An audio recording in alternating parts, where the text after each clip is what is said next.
Bonjour à toutes et à tous. Voici ma dernière vidéo, pardon, mes deux derniers holsters, mes deux dernières créations. Un premier modèle à droite ici pour un revolver en 6 pouces de long. Ici c'est un Colt Python 357 Magnum. C'est un holster de ceinture gravé en technique qu'on appelle le basket weaves. Voilà. Je vous montre de très près. Donc le cuir ici est martelé avec des outils bien spécifiques. Quel est l'intérêt? Bon, d'abord, c'est à titre décoratif, mais aussi et surtout, on faisait ces holsters-là aux États-Unis et en Europe aussi, pour des métiers de la sécurité. Et en fait, ça permettait d'user moins rapidement le cuir, de moins le griffer facilement lorsqu'on était en voiture ou en conditions de travail professionnelles pour les métiers de la sécurité.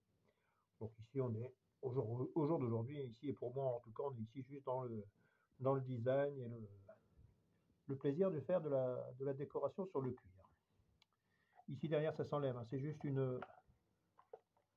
un semblant de maquette de ceinturon, simplement pour vous dire qu'on peut très bien faire une parure complète, le holster en basket weaves, mais aussi on peut faire un ceinturon avec la même décoration et avoir un ensemble coordonné. La particularité de ce holster, c'est qu'il a deux positions pour passer la ceinture.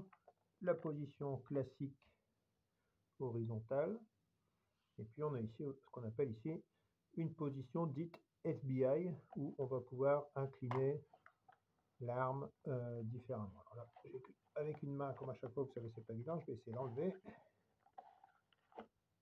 Voilà, donc sur l'autre position, on va pouvoir se retrouver avec l'arme en position dite FBI, inclinée.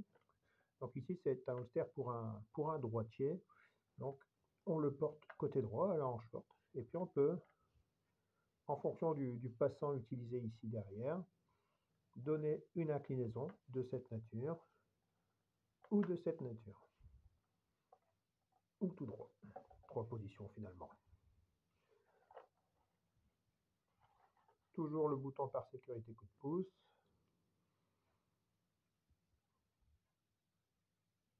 Et puis le petit 6 ici, c'est simplement pour indiquer que c'est un holster qui reçoit des revolvers en 6 pouces de long du type Colt Python 357, mais un Smith & Wesson 29 peut très bien rentrer, un Dan Wesson tout type qui aurait une carcasse de cette nature, en carcasse K par exemple. Ici à gauche, même principe, en cuir noir. Là ici je l'ai fait pour un MR73 5 pouces 1 quart.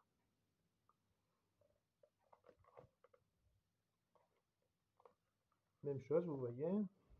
Bon, toujours la sécurité coup de pouce pour déverrouiller. Et puis ici, je vais m'approcher un petit peu, un double passe en ceinture, position horizontale, position FBI ici. Ça permet aussi de mettre des ceinturons de largeur différente. Pour avoir on peut aller jusqu'à des ceinturons de 5 cm de large comme celui-ci. Mais on peut aussi imaginer avoir des ceinturons de pantalon de costume, hein, sur des ceinturons qui feraient 2,5, 3 cm, 3 cm et demi de large, quelque chose d'un peu plus fin, un peu plus raffiné. Bon, bien sûr, toujours ma signature, James Bay.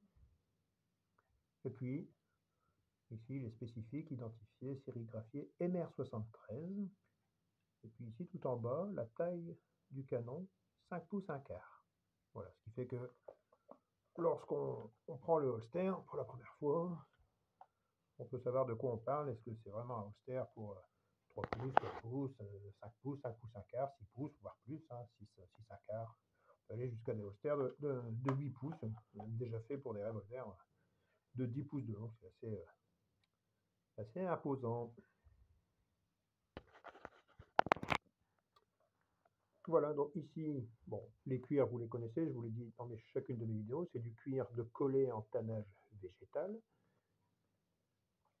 Ici, on est sur des épaisseurs de 2,5 mm d'épaisseur. Teinture noire brillante.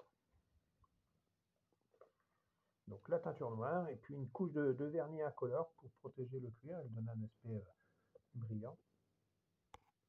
Ce modèle ici, le noir, lui par contre, à l'inverse du marron ici, j'y reviendrai après, il est doublé par une peau. Voilà. Un holster qui est double peau. J'essaie de l'ouvrir. Voilà, dedans on a une peau.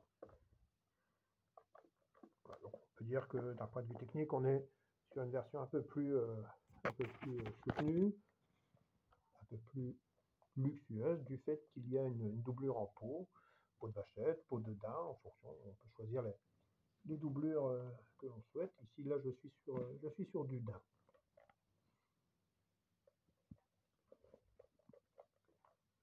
Ici, je vous disais, ici, il n'est pas doublé. On va regarder à l'intérieur.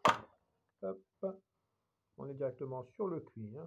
Donc, toujours du cuir collé en tannage végétal, pareil, de 2,5 mm d'épaisseur. Sur des holsters de cette nature, c'est pas la peine d'aller sur des épaisseurs plus importantes, puisque ensuite, il faut porter l'ensemble à la ceinture. L'arme est déjà lourde. Un cuir qui ferait 3 mm ou 4 mm serait imposant et beaucoup plus lourd à porter. Donc, les cuirs de 2 mm, de 2,5 pardon, sont largement suffisants, doublés ou non doublés. Donc, comme je vous dis ici, c'est un petit échantillon pour retracer un peu un gabarit, quoi, pour montrer qu'on peut faire des ceinturons. Et j'en ai déjà fait. Hein. Si vous avez vu sur d'autres de mes vidéos, j'avais fait le holster de la série policière Rick Grimes, le holster qui rappelle les holsters des années 70 aux États-Unis, hein, fait par différentes marques comme Bianchi, Safariland ou le plus connu Tex Shoemaker pour ce type de holster de police avec un principe de gravage en basket weaves. Voilà, c'était mes deux dernières créations en ce début du mois d'avril 2023. Allez, je vous dis à bientôt. Au revoir tout le monde.